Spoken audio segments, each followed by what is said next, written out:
Hey guys, I'm going to be reading French Colonial Louisiana. The period of French colonial control of Louisiana dates from 1682 to 1800 by Michael T. Pasquier. So we are starting off with the first paragraph, the first French settlement, 1699 to 1713. This title is just giving us the era that we're looking for with exact dates. So starting. Following the War of the League of Augsburg, 1688 to 1697, Louis XV of France moved aggressively to expand French territories, and the French Minister of Marine, Louis de Philippe, Comte de Pontchartrain, secretly made plans to establish French posts in Louisiana.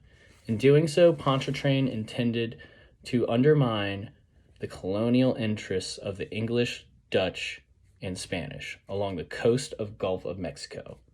Pierre Le Moyne d'Iberville led the first French expedition to the vicinity of present-day Biloxi in 1699, followed by a year of exploring the Mississippi and Red River valleys and making contact with the Natchez and other Petites Nations. In 1702, Iberville moved the colony's base of operations to Mobile, where roughly 140 French speakers hoped to develop closer trade and military ties with the Choctaw and Chickasaw in order to check British expansion. Before permanently leaving Louisiana, Iberville invested considerable authority in the brother Jean-Baptiste Le Moyne, Sieur de Bienville, and his cousin Pierre Charles Le Sieur. So this paragraph has a lot for us to digest. We're going to start first thinking about the race to settle and colonize North America. We have 4 different nations colonizing right now: the English, the Dutch, and the Spanish. I know that the Dutch settled New York, which was originally New Amsterdam. Then we have the English along the eastern coast, the 13 colonies. And then we have also the Spanish, who are settling around Florida, which gives birth to the Florida parishes, which we'll talk about eventually. I also know that there's a lot of war going on between these nations. So Iberville and Bienville both are greatly trusted by the crown.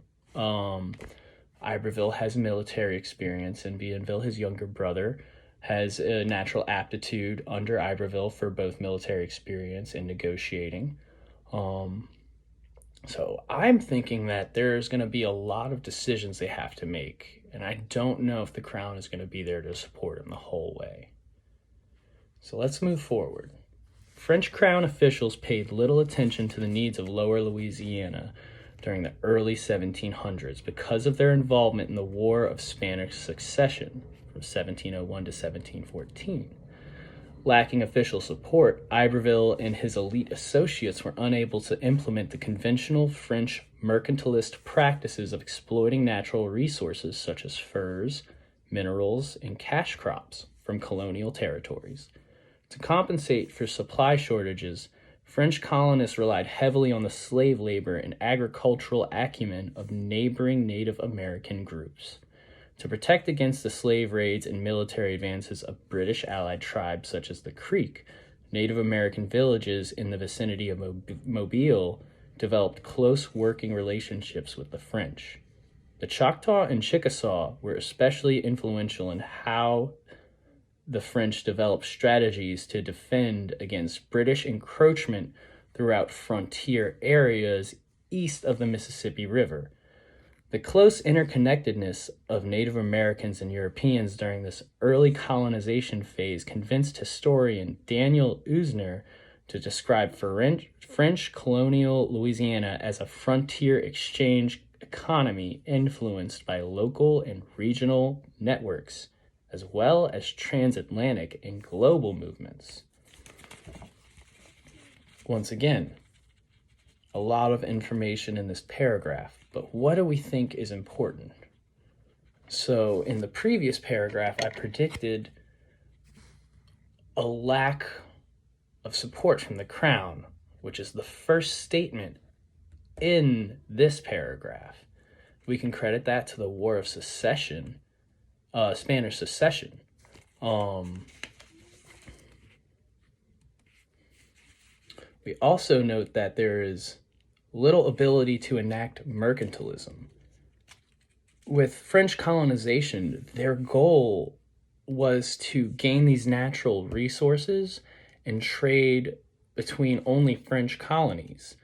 Without that support there from the crown, the colonists aren't able to enact this goal, and they're not able to make any money for the crown, which is also giving them little reason to want to support the colony. So there's compounding reasons that are starting to happen.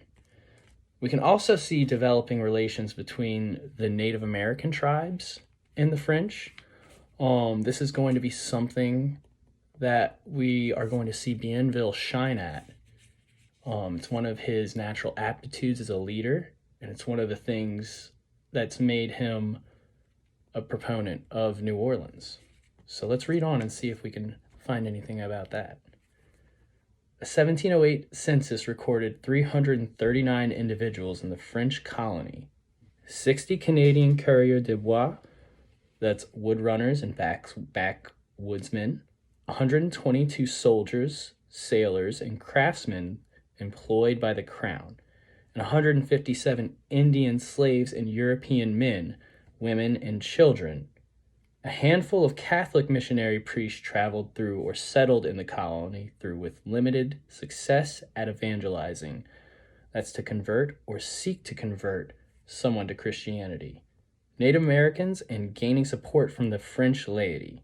With no clear leader, the political organization of Louisiana bore modest resemblance to Canada. Its neighbor to the north, Bienville, then a teenager, functioned as the commander of Mobile until Pontchartrain sent the ordinateur Bernard Durand d'Artaguet to investigate and expel the Lemoyne family from Louisiana.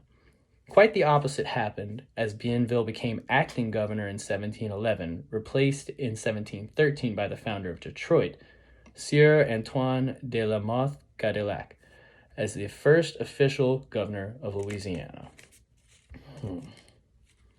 So my first question in this paragraph is, if we're starting a new colony, let's look at this census. We have 339 individuals.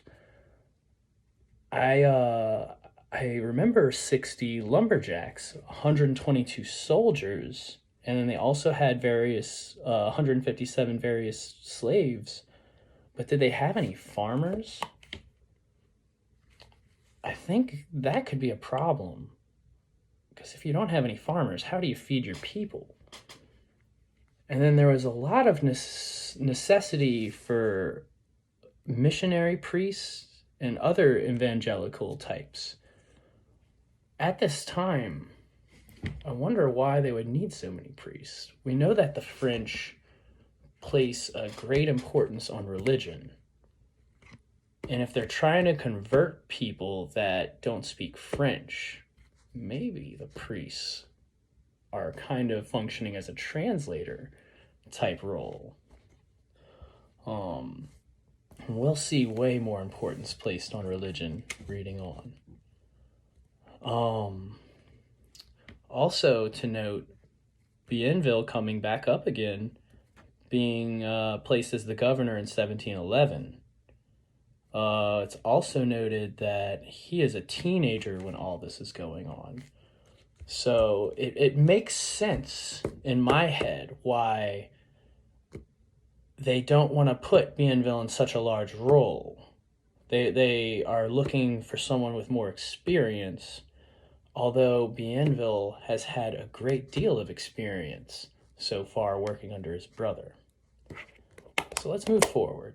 Now we're on companies and slaveries in slavery, 17